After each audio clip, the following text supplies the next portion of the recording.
Buenos días a todos. Primero que nada, me quiero presentar con ustedes. Soy la doctora Edna Reyes. Actualmente formo parte del equipo médico aquí en el Servicio Médico de la UCQ, en donde hemos estado trabajando y preparándonos en cuanto a las medidas de seguridad de acuerdo a las indicaciones de las autoridades, ya que nuestra prioridad es la salud y el bienestar de la comunidad. El día de hoy tenemos como invitado a este webinar al doctor Mauricio Rodríguez Álvarez, quien estudió medicina y el programa de maestría y doctorado en ciencias bioquímicas en la UNAM. Actualmente es profesor del Departamento de Microbiología y Parasitología de la Facultad de Medicina de la UNAM y vocero de la Comisión Especial de la UNAM para COVID-19. Esperamos que esta plática sea de gran valor para ustedes y si tienen alguna duda pueden hacerla en los comentarios. Bueno, y pues yo sin mayor preámbulo le cedo la palabra al doctor Mauricio. Doctor, nos quedamos con usted. Gracias. Muchas gracias, doctora Edna Reyes. Bueno, primero que nada quiero agradecerles por la invitación. Este tipo de seminarios virtuales, de charlas virtuales son muy importantes y son una gran oportunidad justamente para la etapa que viene. Quiero agradecerle también a Jorge Candiani y a Juan Loría, que pues ciertamente sirvieron de puente y de conexión para hacer esto, a Tania Herrera también, que ha estado en la parte de la organización.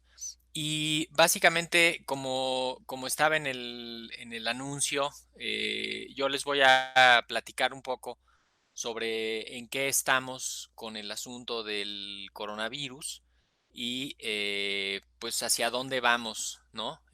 Yo quiero hacer ahí como alguna reflexión sobre lo que viene y entonces, pues por eso titulamos el material como COVID-19 en México en particular, panorama y perspectivas.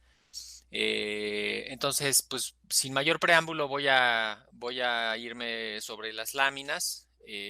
Al final vamos a leer algunas preguntas que ya tenemos y vamos a tratar también de tomar algunas preguntas de las que se vayan haciendo sobre la marcha. Lo importante ahorita es que sabemos que los coronavirus, pues no es de la primera vez que existen, son unos virus que ya existían en la naturaleza. Los coronavirus infectan muchos tipos de animales, entre ellos el ser humano, y incluso son, pues, algunos registros dicen que son la segunda causa de resfriado común, los coronavirus habitualmente. No hay tratamiento contra ellos, no hay vacuna contra ellos. Acá está una imagen de microscopía electrónica donde se ve pues la característica que tienen estos coronavirus. Este es un dibujo en el que se ve justamente una representación esquemática del virus con su material genético que es RNA, que es un tipo de material genético diferente del DNA y que tiene algunas características, y este conjunto de proteínas que están en su superficie que lo hacen pues es la herramienta con la cual reconoce a las células que anda buscando y con las que se pega. Se llaman coronavirus porque cuando los describieron en 1968, a la hora que los vieron en un microscopio electrónico, se veía, decían que estas prolongaciones que vimos, como que son las proteínas estas externas, semejaban la corona solar cuando se ve un eclipse, y entonces dijeron, pues es que parecen los coronavirus. O sea, vamos a llamarles coronavirus y desde entonces se han llamado los coronavirus. Cuando vemos un análisis genético de la familia de los coronavirus, que son muchos, podemos ver que hay unos coronavirus pues que tienen solamente predilección por los murciélagos. Algunos otros tienen predilección por otros animales mamíferos. No olvidemos que los murciélagos son mamíferos, son los únicos mamíferos voladores y son un reservorio de muchos virus y algunas bacterias. Y que justamente cuando hay un intercambio, una interacción entre los coronavirus de los murciélagos con los de otros mamíferos, o cuando los murciélagos se acercan hacia los otros mamíferos, incluido el hombre, puede haber un acercamiento de estos virus hacia el ser humano y a partir de ahí puede haber infección hacia el ser humano. Los coronavirus son relativamente específicos para cada animal que infectan, pero no es la primera vez que un coronavirus de los murciélagos nos pega a los seres humanos.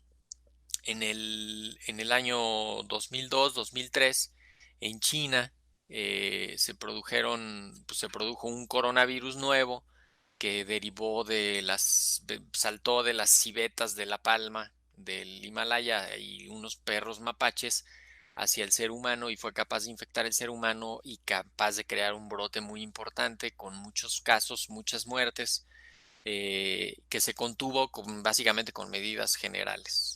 Y en el 2012 otro coronavirus que se originó en Arabia Saudita también pasó de los murciélagos a los camellos y de los camellos al ser humano, causando pues una epidemia también localizada, muy fuerte, muy contenida, que igual se aplacó con medidas generales y se contuvo con medidas generales. Entonces, no es la primera vez que tenemos una epidemia de coronavirus, tampoco es la primera vez que tenemos una gran epidemia mundial, que ya se llama pandemia, de virus respiratorios. La influenza del 2009 fue una de ellas.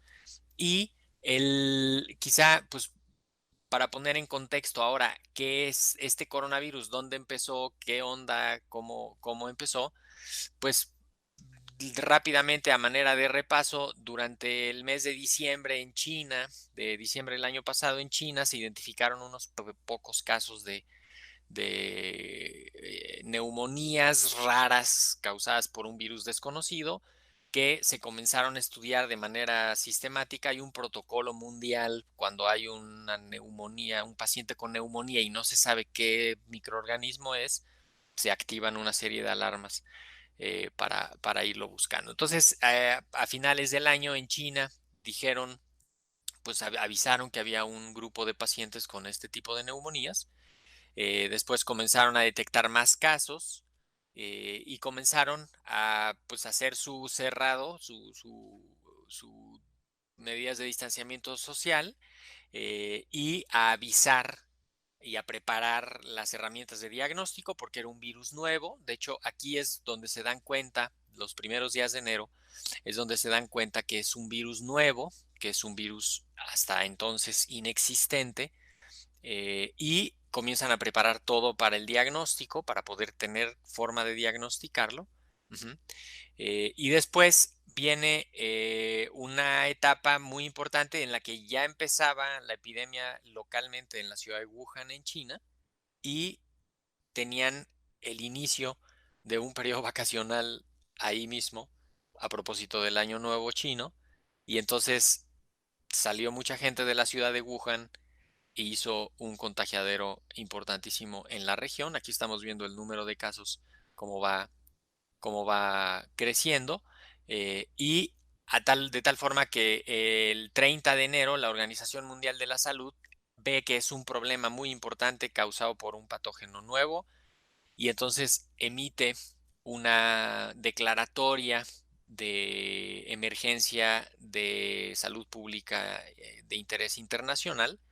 Y después quizá pues viene lo que ya todos más o menos hemos conocido, ¿no? El virus se diseminó a los 5 continentes, las epidemias se han ido haciendo en cada país, han subido, bajado, crecido, disminuido, Y pues al 11 de marzo se hizo la declaratoria de, de la pandemia ya a nivel mundial. Se cumplió la definición de la declaratoria de pandemia a nivel mundial y tenemos pues ahora ya una situación que todos conocemos desde hace varios meses. Y vemos aquí cómo ha sido la evolución en los continentes.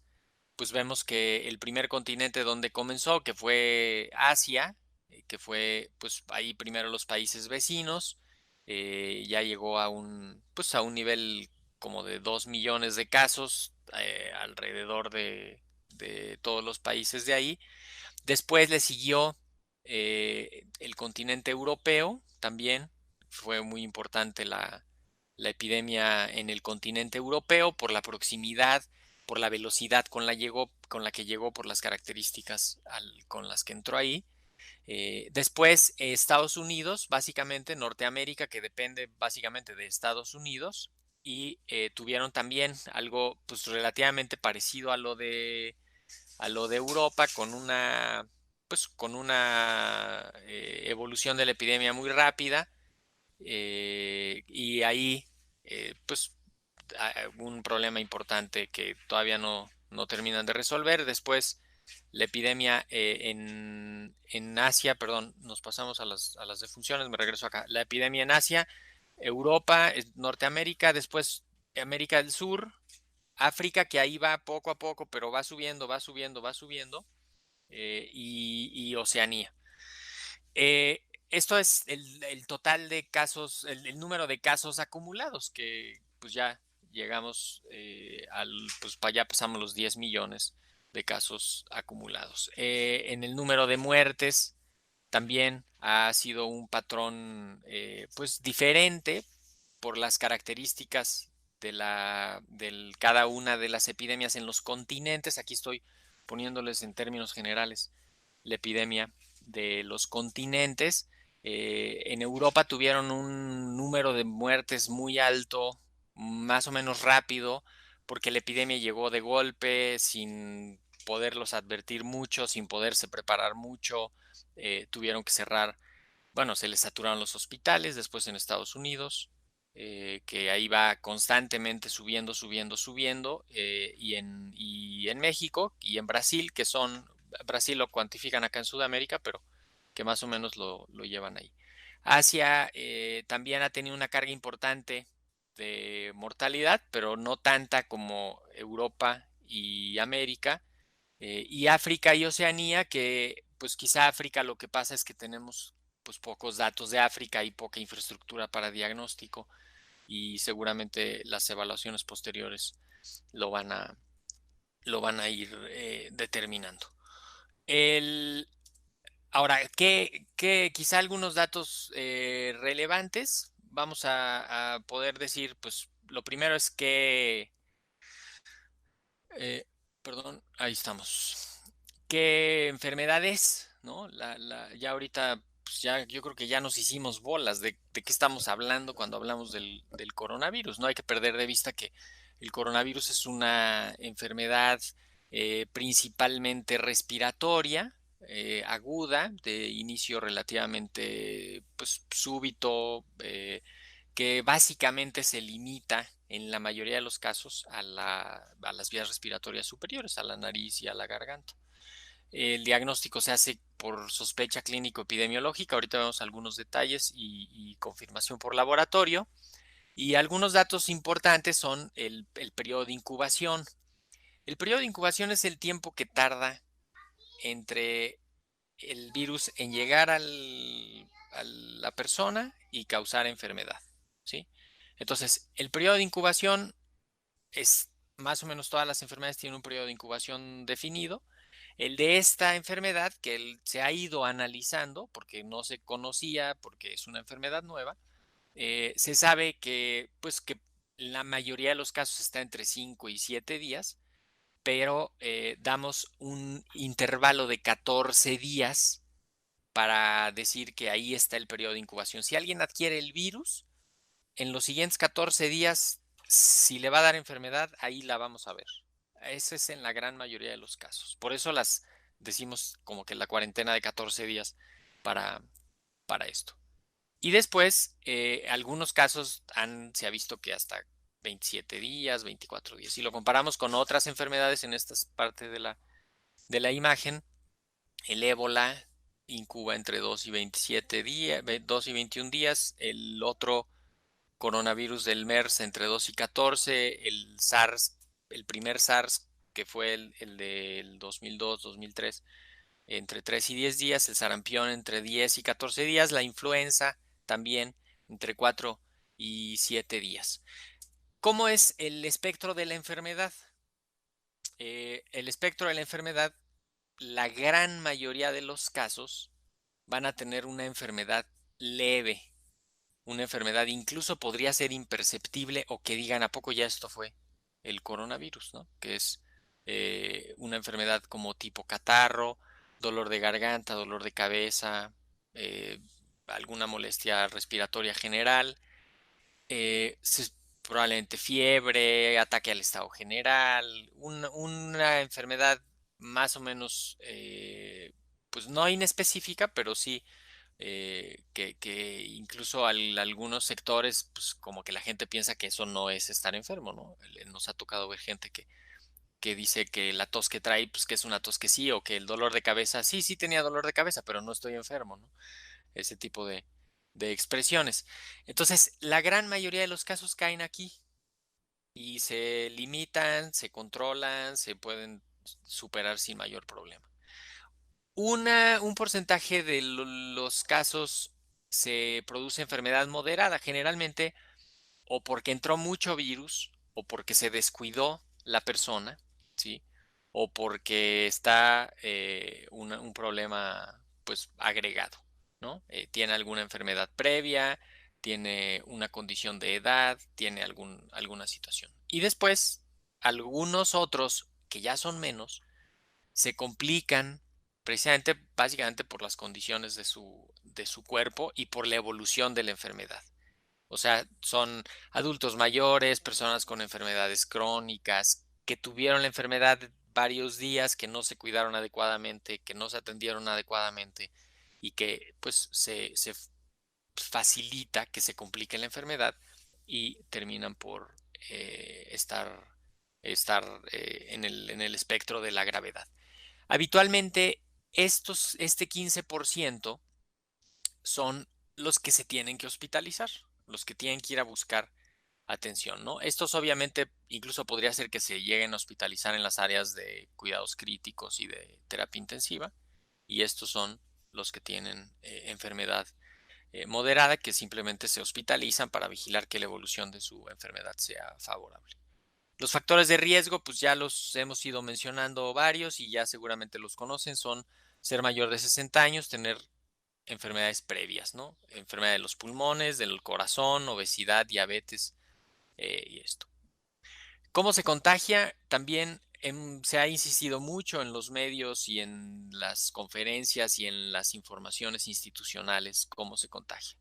El principal motor del contagio es un individuo infectado, un individuo casi, o sea, prácticamente que es de los que están enfermos. También los asintomáticos pueden contagiar a las personas, pero el motor más fuerte son los individuos enfermos que están tosiendo o estornudando o con su saliva contaminando y generan unas gotas grandes de saliva y de moco que se pueden tocar con las manos o caer en alguna superficie de uso común o gotitas que caigan directamente hacia el individuo y unas gotitas más chiquitas que pueden quedar suspendidas un ratito ahí cerca, sobre todo en habitaciones no bien ventiladas y que pudieran llegar a estar en contacto con el individuo. Entonces, la principal forma será el contacto directo con un enfermo y después contacto indirecto a través de alguna superficie de uso común. ¿Qué tan contagioso es? Que esas son otras de las variables con las que jugamos en las epidemias, ¿no? Si lo comparamos con el MERS, que fue el de los camellos, que nos saltó de los camellos, Una persona que está aquí en amarilla enferma contagia casi a una persona que está acá en rojo, ¿no? Cuando se convierte en rojo este circulito es una persona contagiada. El ébola, una persona contagia a dos. La influenza, una persona contagia a 2,5, de hecho entre 1 y 4, pero ahí dejamos 2,5. El SARS del 2003 una persona contagiaba a 3,5. Las paperas, la rubiola, la viruela. Si vemos el sarampión, un individuo con sarampión contagia hasta 18 personas, 16 personas susceptibles. Y el coronavirus nuevo, una persona contagia entre 2, puede contagiar digamos, entre 1,5 y 3. Vamos a dejarlo ahí, ¿no? Dos y cachito. Entonces, eh, mientras el contagio sea más de uno, la epidemia va a crecer, porque siempre uno va a contagiar a uno y a otro más. Entonces, siempre va a haber, mm, va a crecer. Cuando el contagio es uno, la epidemia se puede detener, porque ya nada más una persona está contagiando a uno y entonces la capacidad de crecimiento de la epidemia es menor. Y cuando disminuye de uno, pues la epidemia tiende a apagarse. ¿Cómo se diagnostica? Lo habíamos dicho un par de láminas antes. La sospecha clínica es fundamental si el paciente cumple con el cuadro. O la sospecha epidemiológica. Si la persona está raro el cuadro o no está completamente claro, pero tiene indicadores epidemiológicos, contacto, estar implicado en un brote, la actividad de la epidemia en la localidad, ¿no? Todo esto se tiene ahí visto, ¿no? Y lo que se hace ahí es que se busca el virus, idealmente, en una muestra de moco de la nariz y de la garganta, y ahí se hace una búsqueda del virus que nos podría decir que ahí está el virus y que eso es lo que está causando la enfermedad, o que la persona es asintomática, pero ahí trae el virus y está contagiando. Y hay otra prueba para buscar anticuerpos. Los anticuerpos se forman después de haber tenido la infección. Entonces, si encontramos anticuerpos, quiere decir que el virus ya pasó primero por ahí y despertó al sistema inmune para hacer anticuerpos y entonces ya se tuvo contacto con el virus, y esto podría haber sido aparentemente, o sea, con enfermedad y toda la fiesta de la enfermedad, o asintomático, alguien que estuvo en contacto con enfermos y le miden anticuerpos y se ve que trae anticuerpos, quiere decir que ya le dio la enfermedad y capaz que ni cuenta se da. Lo importante, y es parte del asunto delicado del COVID-19, es que el diagnóstico tiene que estar vinculado con un profesional de la salud. Ujú. En cualquiera de las etapas. Antes, durante, después de la atención, después del diagnóstico, siempre tiene que haber un profesional de la salud involucrado.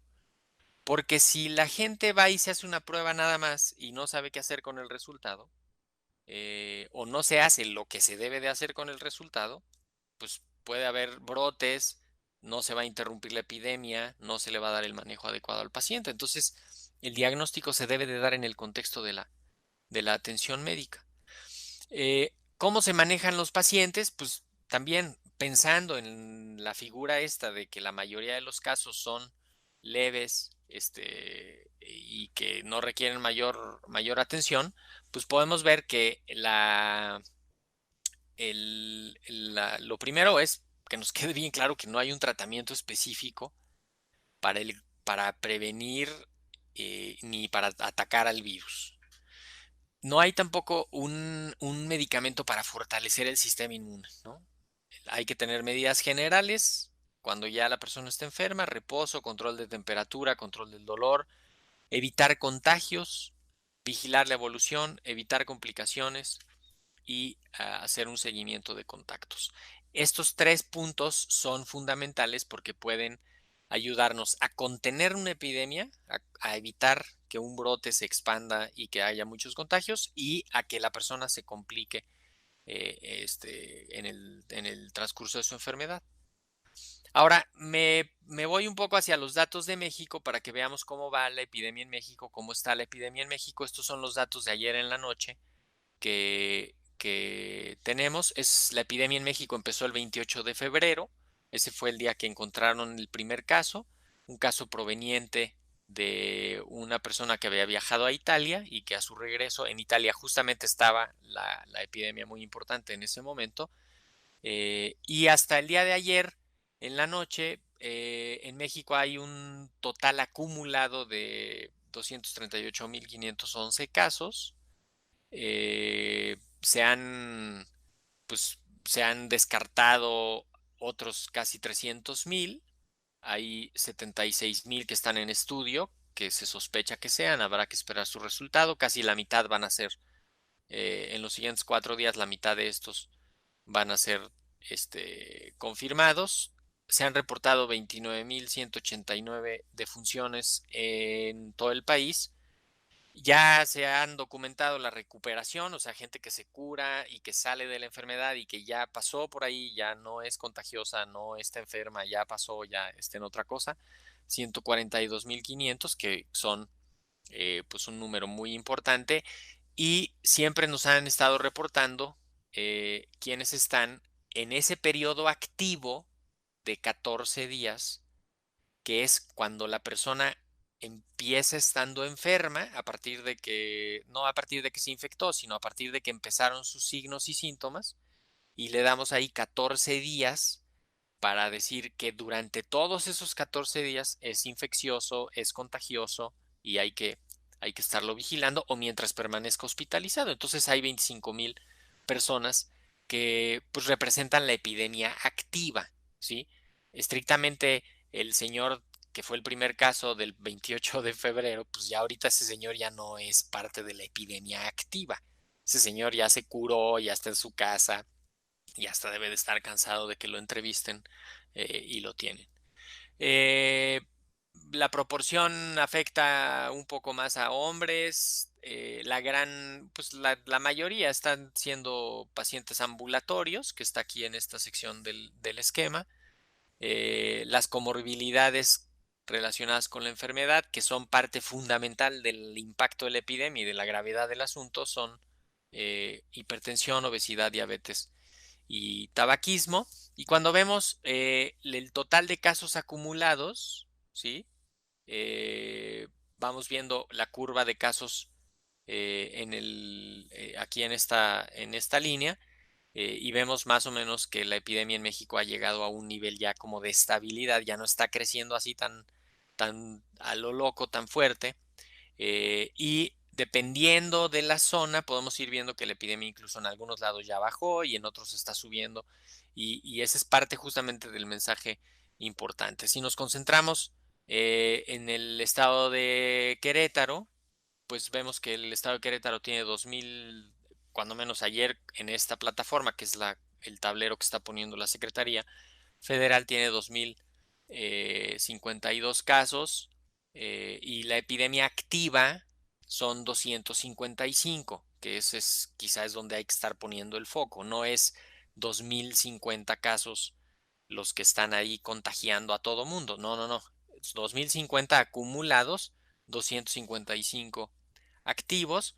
La distribución más o menos es igual. Aquí quizá un poquito más de hombres, igual hospitalizados 38%. Las comorbilidades son las mismas y cuando ya vemos el detalle municipal acá en esta sección, pues podemos ver hay unos municipios prácticamente sin afectación y hay unos municipios que ya tienen más o menos mucha afectación. Si comparamos la epidemia de México con la epidemia de otros países, podríamos comparar de pronto el número total de casos. El número total de casos obviamente depende del número de pruebas y el número de diagnosticados que hagas, ¿no? Entonces, si vemos esta figura que compara el número total de casos, pues vemos que en Estados Unidos pues ya andan cerca de los 2.5 millones de casos, en parte pues porque han hecho 30 millones de pruebas y han diagnosticado a muchísimo, y sí, porque tienen una epidemia completamente fuera de control. También Brasil, que ya está como en 1.3, casi 1.2 millones de casos acumulados en todo lo que va de la epidemia, que por cierto Brasil empezó pues tantitito antes que México, pero no aplicaron las medidas y tienen un problema muy importante. Pero quizá ver el número de casos acumulado así crudo es un dato pues más o menos injusto. Entonces lo que hacemos para este tipo de análisis, pues hacemos un ajuste por millón de personas. No es lo mismo 1000 casos en un lugar donde hay 10,000 personas que 1000 casos en un lugar donde hay 1 millón de personas, ¿no? Y entonces cuando vemos el número de casos por millón de habitantes, ajá, vemos el primerísimo lugar lo sigue teniendo Estados Unidos, después Suecia, Brasil, España. Aquí no están todos los países, pero es una selección de los que más hemos ido mencionando en estas fechas. Y México está pues alrededor de casi 1600 casos por millón de habitantes, que es un número pues importante, pero si lo comparamos con la epidemia que tuvo España, España tuvo 5200 casos por millón de habitantes, entonces eso es pues así como que estrictamente es una epidemia como 5 veces más fuerte que la de México. Cuando vemos las muertes también, las muertes acumuladas, pues sí, seguramente ya ahorita vamos a ir teniendo más que España, vamos a ir teniendo más que Italia, más que Francia, porque somos un país mucho más grande que ellos. Cuando pensamos en cuántas muertes por millón de personas, entonces sí vemos que España, por ejemplo, que ciertamente nos llevará 3 semanas de adelanto de la epidemia, 4 semanas de adelanto de la epidemia, pero España tiene alrededor de 600 defunciones por millón de personas. Italia también, Suecia 500 y cacho, Estados Unidos casi 380, Brasil 270 y México anda alrededor de 200 defunciones por COVID por cada millón de personas. Somos un país de 130 millones. No nos podemos comparar contra España, que tiene 40 millones. México, tan solo en el sector educativo, tiene 40 millones. ¿Sí? España, pues tenemos nosotros más de 3 veces la población de España, ¿no? Y cuando ya comparamos las muertes en ese contexto, pues se ven muy diferentes. Ahora, en esta parte me voy un poco más rápido. La respuesta a la epidemia, pues lo primero es que nos quede bien claro que en cada país responde a su propia epidemia. No lo que les haya funcionado a unos les va a funcionar a otros. Obviamente hay diferentes etapas, diferentes estrategias. Hay una de evitar que salgan los casos de algún lado y que entren hacia otros lados. Hay otra en las que ya entró, hay que limitar el daño, hay que reducir la velocidad de transmisión. Son diferentes estrategias pues, que se van ahí tomando acciones específicas. En México seguramente se acordarán de de esta tablita que decía pues una primera etapa que tuvimos donde llegó el virus, después una segunda etapa donde empezó a dispersarse en la comunidad y después una tercera etapa donde ya se instaló en la comunidad y se dispersó a lo grande y se hizo una epidemia muy grande. Y ahorita quizá pues podríamos decir que estamos en esta cuarta etapa o podría ser que es como la construcción de una nueva realidad, de una nueva normalidad, en donde tendremos todavía miles de casos, todavía actividad como epidémica, pero ya llevamos 3 meses de distanciamiento social y de todo detenido, entonces tenemos que reabrir, porque no podemos seguir encerrados todo el tiempo. Entonces tenemos que tener indicadores específicos de cuándo, cómo y dónde vamos a abrir. Eso ya lo están poniendo los gobiernos locales, están diciendo cuándo, cómo y dónde, y se construyen precisamente estos semáforos en los que se ve básicamente la disponibilidad hospitalaria, la cantidad de casos nuevos y la cantidad de funciones. Esto se va viendo en el tiempo y de pronto dicen, pues ya llevamos 2 semanas con camas en los hospitales, pues órale, sálganle otra vez porque ya hay, no porque ya se acabó el virus, sino porque ya hay lugar en los hospitales, que es algo muy difícil de visualizar, pero así de grave es la situación. Ahora, ¿cómo estaba más o menos pensado que iba a pasar? Había habido unas estimaciones que decían que si pensamos en esta montañita roja, que íbamos a tener una epidemia así de fuerte con muchos casos en poco tiempo que sobrepasaran la capacidad del sistema de salud. Y esto nos iba a ocurrir en abril y mayo. Íbamos a tener a partir de la segunda mitad de abril y después la primera mitad de mayo, en esas 4 o 6 semanas íbamos a tener una situación completamente desastrosa si la epidemia llegaba como había llegado a Europa, como había llegado a Italia, como había llegado a España, como había, ¿no?, llegado a otros países.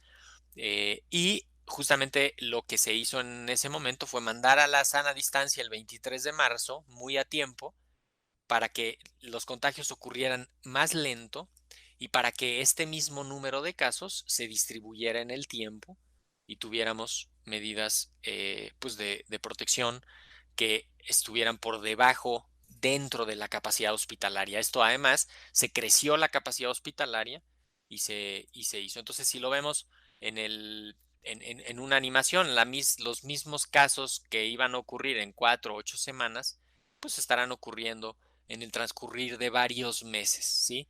Y esos casos que estrictamente te iban a representar muchas muertes más por mala atención en los hospitales porque estaban llenos, ¿sí? Pues ahí iba a haber un problema importante. La preparación incluyó alerta sanitaria, plan de acción, comunicación en la comunidad, lineamientos específicos, pruebas para diagnóstico. No, este virus no existía antes de enero, entonces no había ni siquiera manera de diagnosticarlo. Entonces hubo que montar las pruebas, transferir, probarlas en los estados, preparar a la atención clínica en todos los niveles, capacitar al personal para el diagnóstico, ampliar la capacidad diagnóstica, preparar hospitales, reconvertir hospitales, ¿no? Todavía hay algunos pendientes, obviamente, ¿no? Hay que mejorar el diagnóstico y el seguimiento de los casos, hay que hacer los tratamientos estandarizados efectivos, hay que eventualmente tener vacunas y redefinir las estrategias de respuesta. No hay que perder de vista que es una situación en la que nunca antes nadie había estado. Ya superó por mucho lo de influenza de 2009. Entonces es una situación en la que es muy difícil decir esto es lo correcto porque pues hay que balancear esas definiciones. Para ir cerrando con algunas perspectivas, las recomendaciones básicas: prevenir los contagios, lavado de manos, etiqueta respiratoria, evitar el contagio a través de superficies contaminadas, limpiar y desinfectar superficies y objetos de uso común en la casa, en las oficinas, en el transporte, en los sitios cerrados, quedarse en casa cuando se tenga sospecha de alguna enfermedad respiratoria, no automedicarse, no utilizar antibióticos para esta infección. Aunque digan lo que digan, los antibióticos no funcionan porque es un virus. Es un virus, los antibióticos no le hacen nada a los virus. Pueden incluso tener toxicidad en la persona que los tome. Evitar convivir con personas visiblemente enfermas y extremar precauciones con las poblaciones más vulnerables, ¿no? Los adultos mayores, las personas con enfermedades de varios tipos. Particularmente importante es el uso del cubrebocas. El uso del cubrebocas, lo principal, y ahí no lo dice, pero voy a hacer mucho énfasis, pues es usarlo y usarlo bien. Usarlo en el espacio público, usarlo donde haya más personas. En cuanto salgamos de la casa, hay que ponernos el cubrebocas. Incluso adentro de la casa, si hay alguien enfermo, hay que usar el cubrebocas. Todos, el enfermo y los sanos, para evitar contagios hacia el interior también de la casa. Recordando la forma de transmisión clásica de este tipo de enfermedades, pues unas gotitas grandes que salen de la nariz y la boca de gotitas de moco que salen de la nariz y la garganta, que llegan relativamente cerca de la persona, que no pasa mucho. Después unas gotitas medianas que alcanzan una distancia un poquito más larga, que si llegaras a estar por aquí, ¿sí? Pues eventualmente te podrían tocar, ¿no? Si estás a menos de 1 metro de la persona, esas gotitas que ya casi no las vas a ver, pero ahí vas a verlas. Y además unas pequeñas gotitas que se quedan suspendidas un ratito más en una habitación o en un elevador o en una escalera, ¿no? En unos sitios que no estén bien ventilados y que pudieran tener pequeñas gotas que se hace. Aquí se esquematiza muy bien una persona que tenga el virus, que sepa que lo tiene o que no sepa que lo tiene, está echando el virus y una persona sana se va a proteger al usar el cubrebocas. Una persona que no use el cubrebocas, pues es la persona que está más expuesta, ¿no? Y mientras más cerca, más expuesto. Pero si a esta persona que está expulsando el virus le ponemos un cubrebocas, vamos a disminuir la cantidad de virus, ¿sí? Y si además su interlocutor, su persona que está enfrente, también trae cubrebocas, hay un efecto aditivo de la protección que se va a hacer. Aquí en esta liga tenemos en la UNAM una serie de recomendaciones de cómo hacer cubrebocas, cómo usarlos, qué materiales, ¿no? Y la idea es hacerlo. Y quizá pues como ya para cerrar las recomendaciones generales, es un tema que ha estado ya muy presente mucho rato, ya se politizó, ya se polarizó, ya se hicieron amores y odios. Hay que evitar que eso ocurra, hay que tener siempre información objetiva basada en la ciencia, hay que tener una comprensión de la situación, pues que es una situación sin precedentes, que es una situación mundial, es algo que está ocurriendo en todo el mundo, no hay que creer que es algo de México, no, no es nada más nosotros, es todo el mundo está viendo cómo le hace, qué hace en la medida de sus posibilidades. Hay que tener empatía, solidaridad, hay que colaborar y participar proactivamente como sociedad para poderlo hacer, ¿no? Las comunidades de las universidades tienen que tener un papel fundamental para transformar sus propias comunidades de origen, para llevar el conocimiento científico, el saber de científico hacia sus comunidades y ayudar a comprender el asunto en sus comunidades y ahí ayudar a transformar. También, pues hay que quizá ahorita poner muchísima atención en los riesgos, hay que identificarlos y administrarlos, ¿sí? Así como cuando vamos a cruzar una calle, tenemos que administrar el riesgo. Ajá. Primero, si traigo audífonos, me los quito para escuchar. Después, si no veo bien, me pongo mis lentes. Después, me fijo dónde está la banqueta, veo si no hay una coladera, veo si no hay un perro, veo si no viene una bici, una moto, un coche, un camión, ¿no? Y veo si puedo cruzar. Si puedo cruzar, empiezo a cruzar, sigo administrando riesgos, llego al camellón, vuelvo a voltear, vuelvo a administrar mis riesgos y veo si puedo llegar al otro lado. Si yo no hubiera administrado los riesgos, me cruzo como el borras y a ver qué pasa en el camino. Si en esta situación, en la reapertura, en la etapa en la que estamos de la epidemia, no administramos los riesgos, vamos a tener un problema importante. Y me refiero a administrar el riesgo como sociedad, como individuos, ¿sí? Y pues quizá eso, para poder hacer eso, va a haber que seguir las evoluciones locales de las epidemias, ¿sí? Estamos muy pendientes de la epidemia nacional, incluso hay unos que están muy pendientes de las epidemias de otros países, ¿no? Mira, en España ya abrieron y aquí cómo, y en España ya se salió, ya lo resolvió. No, no, no, no, no. La epidemia de México es la epidemia de México. Incluso ahorita yo todavía les diría, la epidemia de Querétaro es la epidemia de Querétaro. ¿Sí? Aunque en la Ciudad de México estamos en otro patín o estamos en otro momento de nuestra epidemia, la epidemia de Querétaro es una, con sus riesgos propios, con sus características propias, y la población de ahí, las comunidades de ahí tienen que hacer las acciones que se están dictando y que se deben de aplicar en el momento, para el momento en el que están, ¿no? Les dejo unas páginas, hay muchos sitios con información de esto.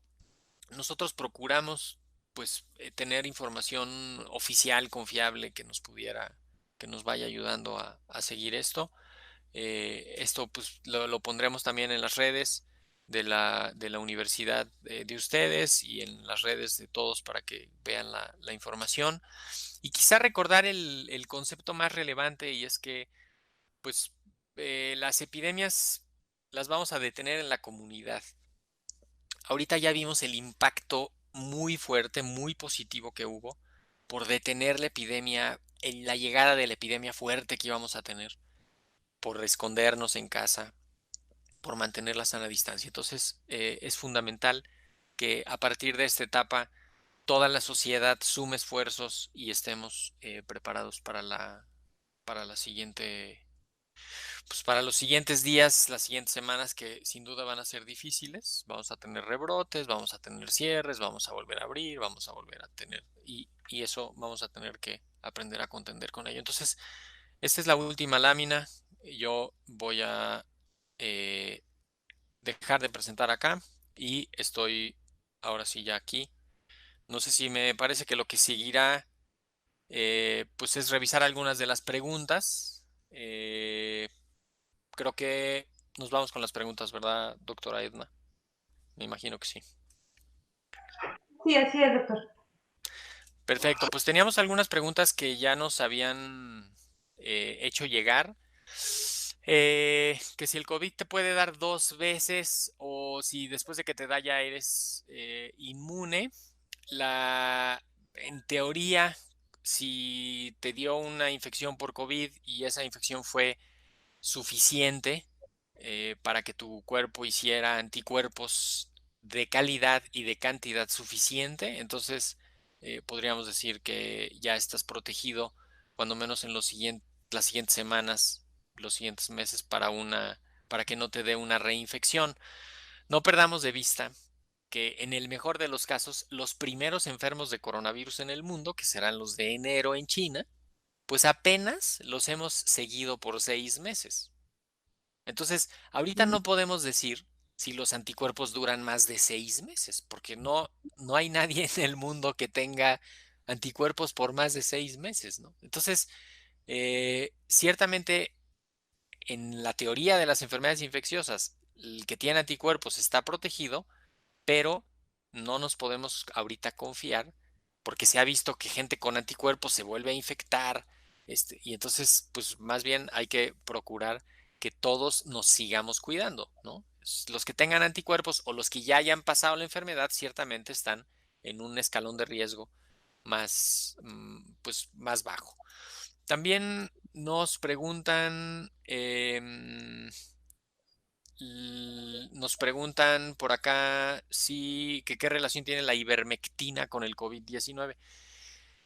En esta búsqueda de medicamentos contra el coronavirus, se han hecho todo tipo de pruebas, sobre todo de medicamentos que ya se usen, de medicamentos que ya existan, que ya estén comerciales en las farmacias. Uno de esos es la ivermectina. La ivermectina es un medicamento antiparasitario que se utiliza a gran escala, se utiliza en animales para matarles las garrapatas, y a los humanos se utiliza para el tratamiento de la ceguera de los ríos, que es causada por un gusano eh, casi que microscópico, y para el tratamiento de los piojos. La ivermectina se usa porque pues, se la come uno, la ivermectina se va a la sangre y paraliza. Es el piojo. El piojo muerde la sangre, bueno, muerde la piel, come la sangre, y en la sangre ve el medicamento, y ese medicamento en el intestino del piojo hace que se le paralicen las tripas, ¿no? Entonces se ha visto que en grandes dosis la ivermectina pudiera tener efecto contra el virus, pero cuando tratamos de hacer la correlación de cuánta dosis habría que tomar, pues son dosis casi que tóxicas para poder tener un efecto que no se ha terminado de estudiar sobre el virus. Entonces, se pensó que la ivermectina podría servir para el tratamiento del coronavirus, todos los estudios que la han utilizado parece que no funciona, y lo mejor es no utilizarla de forma indiscriminada porque puede tener toxicidad. A ver, nos preguntan dos por acá. Un Esaú Urato, perdón, dice que para asuntos de salud no se mide por cada 100,000 habitantes. Para asuntos de salud, así estrictamente, pues sí es la atención individual, ¿no? O de la comunidad. Lo que sí es que para poder hacer análisis en las poblaciones, incluso para comparar poblaciones y para comparar enfermedades en poblaciones, sí lo que hacemos es, cuando menos, igualar la unidad de medida de las poblaciones.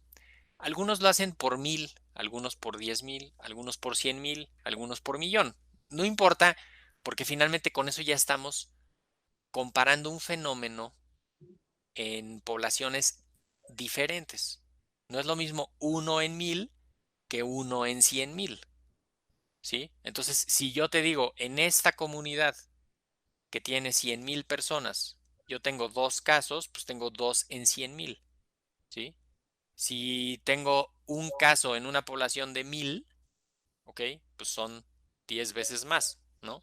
Obviamente de uno por uno no suena tanto, pero cuando tienes 100 casos, 100 defunciones en una población de 1,000 o en una población de 1 millón, pues es diferente la proporción y lo que representa para esa población. Entonces, eso lo hacemos básicamente cuando queremos comparar y sobre todo comparar con el tiempo. Ujú. Entonces se hacen análisis de acuerdo a las poblaciones de cada comunidad con el tiempo. Entonces tú dices, en el año 2018 tuvimos 100 muertes por 100,000 habitantes de tal enfermedad, ¿no? En el año 2019, que cambió la población de ese lugar, pero mi unidad va a seguir siendo por 100,000 y entonces hacemos unas conversiones. Sí es un indicador que es muy útil para analizar la epidemiología. También nos pregunta Lourdes Loría, Luli, un abrazo, si será posible el regreso a clases presenciales en agosto en educación básica. Eh, es una pregunta que, cuando menos por lo que estamos viendo ahorita en la Ciudad de México, en el Valle de México, que es como la parte crítica de la epidemia, pero veo que hay un comportamiento más o menos parecido en Querétaro. Probablemente sí, o sea, no está tan loco pensar en que en agosto vamos a regresar, cuando menos de manera escalonada, a las actividades académicas. Eh, También lo que se ha visto es que el sector educativo es de lo último que va a ir regresando. Ujú. Entonces, quizá vaya a ser que comience un regreso paulatino con algunas actividades ya en las escuelas propiamente, horarios escalonados, días alternados, menos tamaño en los grupos, una cosa de organización importante para evitar que esté mucha gente, pero sí comenzar a reactivar las actividades que pudiera ser importante. Obviamente se va a ir viendo en función de las epidemias, ¿no? Locales. Ahorita en la Ciudad de México estamos cruzando la primera semana del semáforo naranja. Seguramente la siguiente vamos a seguir en las mismas condiciones y es esperarse que dentro de una semana más o algo así empecemos a ver un poco más de casos y un poco más de ocupación hospitalaria por lo que se está abriendo ahorita, pero también si se logra controlar esa actividad, podríamos tener un regreso a las actividades. No estoy seguro que ya las actividades así masivas, generalizadas hacia agosto, pero tampoco está planteándose así, está planteándose algo gradual en agosto para ir haciendo como ensayo y error, que se identifiquen dónde están los riesgos, que se apuntalen ahí los riesgos. Em, no sé si se respondió la pregunta, pero espero que sí. También tenemos acá a María Daniela que nos pregunta si podríamos comentar sobre la importancia de la automedicación, los riesgos que tiene la automedicación. La automedicación es una práctica común en la población, a veces incluso se hace como muy a la ligera y a veces no tomamos en cuenta algunos factores que pueden significar riesgos, sobre todo en una situación tan desconocida como esta del COVID. Entonces, la automedicación de entrada puede haber toxicidad por los medicamentos que se están tomando, por la dosis, por el tipo de medicamentos, alergias, no saber qué hacer, no saber cómo reaccionar ante un problema que sea derivado del uso de los medicamentos, pero también pueden retrasar la atención, ¿sí? Entonces una persona, y se ha visto, la gente que llega más grave a los hospitales estuvo antes 5, 6, 7 días en sus casas, con muchos automedicándose para eso. Entonces, hay una medicación que podría ser la medicación convencional solo para la fiebre y el dolor, que pudiera ser que esa sí la llevemos de forma responsable, pero todas las otras medicaciones para sentirse bien, para no tener moquitos, para que tu cuerpo esté como nuevo, todos esos lo único que pueden hacer es que te esconden los síntomas y te agravas y te complicas, ¿no? Y lo otro es que retrases la atención. Entonces, ¿y qué pasó? ¿Por qué llegó tan tarde? No, pues sí, es que llevo 7 días tomándome estos que dice que te sientes feliz de un momento a otro, ¿no?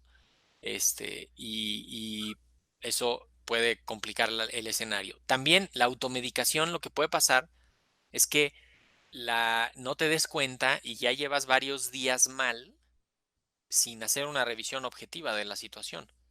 O sea, si tienes más de 3 días con fiebre, algo no está bien. Incluso tu automedicación no está bien, ¿no?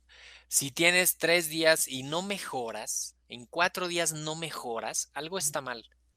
Y si además tienes factores de riesgo, no te automediques. Ve a la búsqueda de un profesional de la salud. Uno de los medicamentos, y también nos lo preguntan por acá, también María Daniela, lo del ibuprofeno. Durante unos de los primeros días se dijo que el ibuprofeno causaba peor que se complicara el coronavirus, porque alguien dijo una hipótesis médica que dijo que el ibuprofeno podía favorecer la expresión de los receptores que reciben al virus en el cuerpo. Después ya se hicieron unos análisis y vieron que en realidad el riesgo por el uso del ibuprofeno no hace que se haga peor la infección por el coronavirus. El ibuprofeno tiene toxicidad en los riñones y hay una dosis que hay que respetar y no hay que usarlo tampoco así tan a lo loco. Pero es un antiinflamatorio muy noble, muy útil, que se puede utilizar ahorita perfectamente junto con el paracetamol para, para disminuir la fiebre con el paracetamol y la inflamación con el ibuprofeno en caso de que haya datos de que hay un cuadro pues, sugestivo de esta enfermedad, ¿no? El paracetamol también tiene un límite, no se pueden tomar más de 2 gramos en un día porque te puede lastimar el hígado y es un problema. Entonces, el ibuprofeno, para quienes lo saben usar, lo han utilizado, no son alérgicos, conocen la dosis y tal, es un medicamento que sí se puede utilizar. Em, ¿Cómo vamos de tiempo? Bien, a ver, hay otras preguntas que estaban por acá. Dice, hay mucha información tanto en los medios como en las redes. ¿Alguna cuenta confiable que recomiende para esto? Pues las páginas oficiales que de la Secretaría de Salud ahora hicieron un tablero padrísimo con mucha información. Tienen hasta videitos de Plaza Sésamo y de cositas así simpáticas para niños, información técnica, información para personas con discapacidad, información en lenguaje de señas, muchísimos recursos. Información técnica para el personal, están las guías de manejo de los pacientes, están las guías de reconversión hospitalaria. Hay muchísima información en la página de coronavirus de la Secretaría de Salud. Y pues quizá dos tips fundamentales. Si les llega un mensajito por WhatsApp o por alguna de sus redes, donde ahí está la solución a este problema mundial y solo con darle clic se soluciona, lo más probable es que sea falso, ¿sí? Y que pues sea una trampa, una mentira o algo así. Y lo otro es que si es un mensaje que nada más de leerlo a ustedes les generó preocupación, angustia o alguna situación, no lo transmitan, ¿sí? También hay muchos mensajes que asustan a la población, que generan desconfianza, que generan, no sabe la gente cómo reaccionar a esos mensajes, entonces tampoco los distribuyan, ¿sí? Ahorita solo información confiable, siempre tenemos ganas de sacar la información rápido y de yo lo vi primero y aquí está la información. No, no, no. Hay que enfriar, hay que decir. Y lo otro es no enfrascarse en discusiones sobre este tema. Hay que dejar que las discusiones sean técnicas y que no haya pues nada más involucrado, ¿no? Creo que es un asunto importante. Hay que dejar los amores y desamores y las emociones y las pasiones afuera de este tema para que podamos responder, ¿no? Si es necesario cambiarnos de ropa al llegar a casa, no, no es necesario. Solo el personal de salud que trabajó en un hospital con enfermos, si quiere al llegar a su casa, porque además no va a salir con la misma ropa del hospital, ¿eh? Estamos esperando que se cambien de ropa en el hospital. Eh, Al llegar a su casa, ellos sí que se cambien de ropa y que separen su ropa. Pero basta, al llegar a la casa, basta con lavarse las manos bien, quizás si quieren hasta las muñecas, y dependiendo de dónde estuvieron, ¿eh? Si salí a caminar en la cuadra, no toqué nada, no estuve con nadie, pues no me tengo que hacer nada al llegar, ¿no? Me lavo las manos y ya. Si fui en el transporte público, me senté en los sillones, me recargué en los tubos, estuve cerca de varias personas, si quiero llegando a la casa ya, me quito la camisa que llevo, me pongo una para estar más a gusto, para poder estar con la gente de mi casa, ¿no? Pero no es necesario esto. Los tapetes sanitizantes no funcionan, no gasten su dinero en eso. Los tapetes sanitizantes son para condiciones muy controladas, muy específicas, no son para poner a la entrada de una escuela, no son para poner a la entrada de un edificio, porque lo único que generan ahí es obstáculo al entrar y al salir, que pudiera ser una situación de riesgo en caso de una evacuación o de algo. Y termina haciéndose ahí un charco de mugre y lodo. Los zapatos ya estaban sucios desde antes del coronavirus, entonces no se va a meter el coronavirus por ahí a sus casas. No van a andar tampoco agarrando los zapatos y chupando los zapatos, porque eso tampoco lo hacían antes del coronavirus, eso espero, ¿no? Entonces, es muy importante eso, esos recursos, mejor resérvenlos para otras cosas, para otras acciones. El mejor proceso, el mejor protocolo para regresar a la casa, pues es, bueno, dependiendo de dónde estuviste, pero llegas a la casa, te quitas tu cubrebocas, te lavas las manos primero, dejas tus cosas en un solo lugar, te lavas las manos, te quitas el cubrebocas desde los resortes, no te lo quitas agarrándolo, te lo quitas desde los resortes y lo dejas colgado en un lugar específico que ahora ya designaste para eso, ¿sí? Y que solo es tu cubrebocas y es un artículo personal. Y si es desechable y ya está sucio y tal, lo tiras en la basura. Ujú. Y ya. Si compraste cosas y consideras que pudieran estar sucias por fuera, las limpias con un trapito, con cualquier líquido limpiador de la casa. Tenemos también acá un par de preguntas. Marce Saade. ¿Por qué si el virus no camina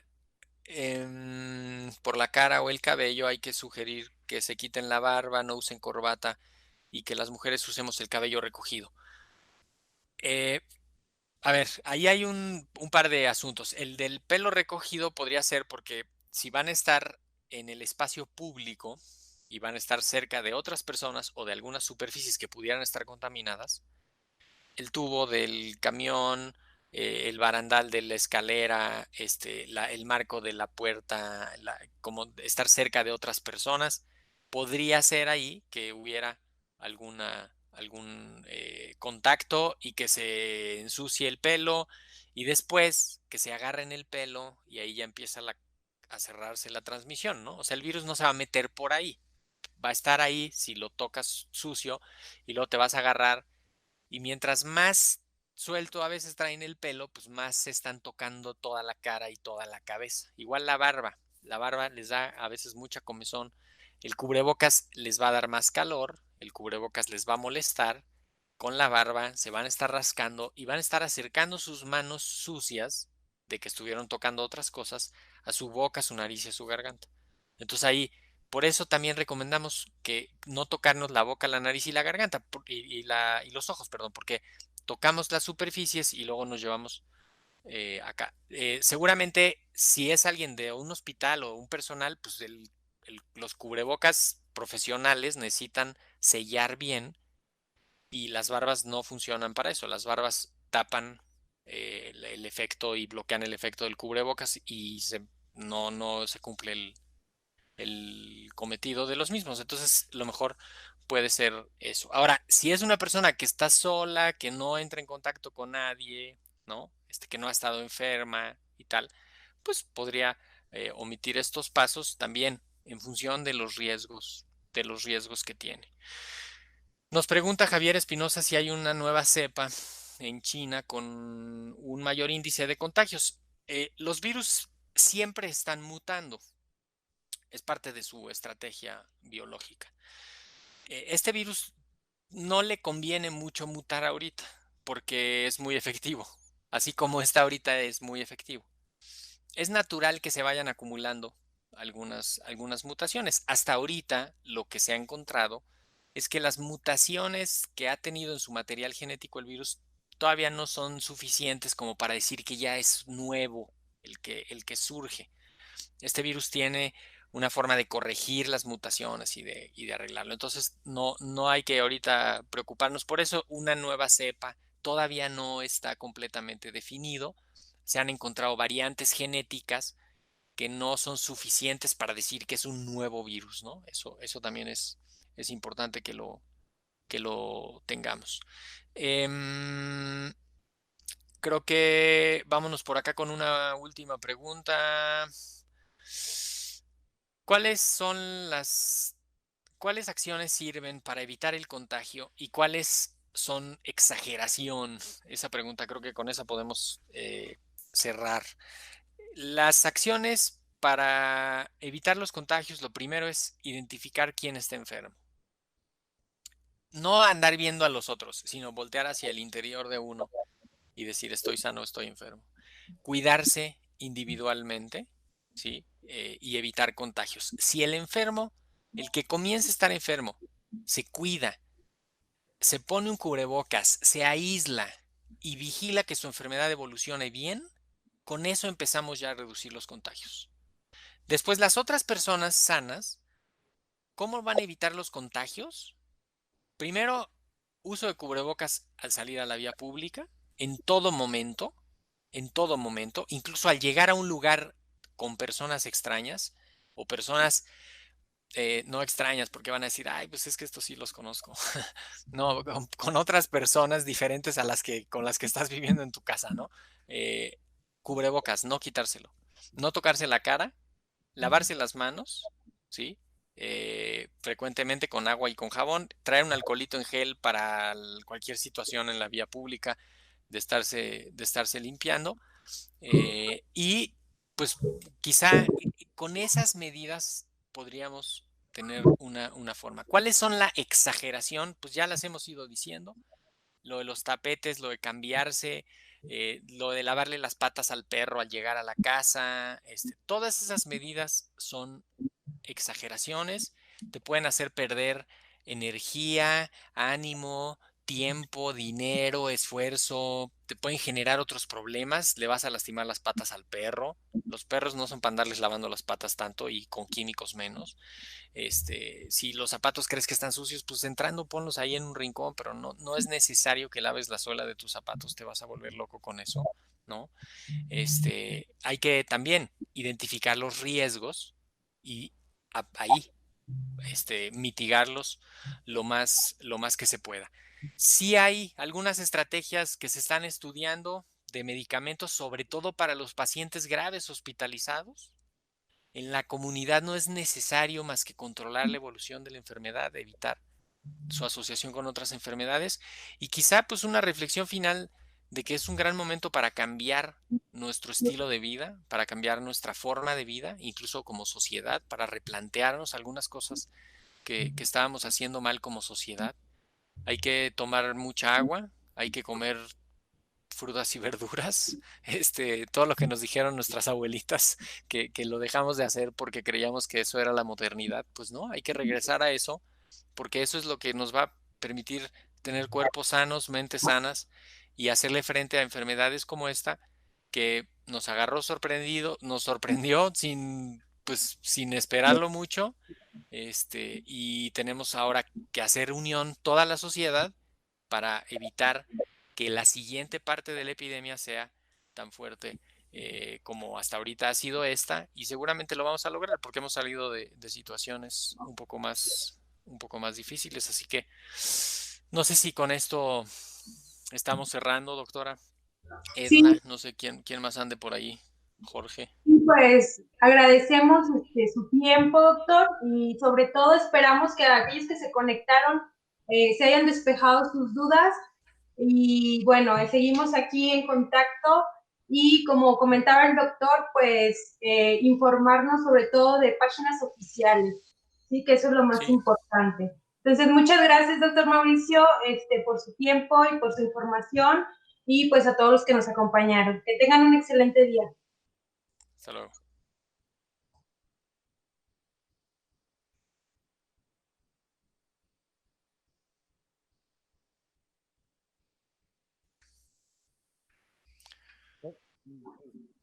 Creo que ya.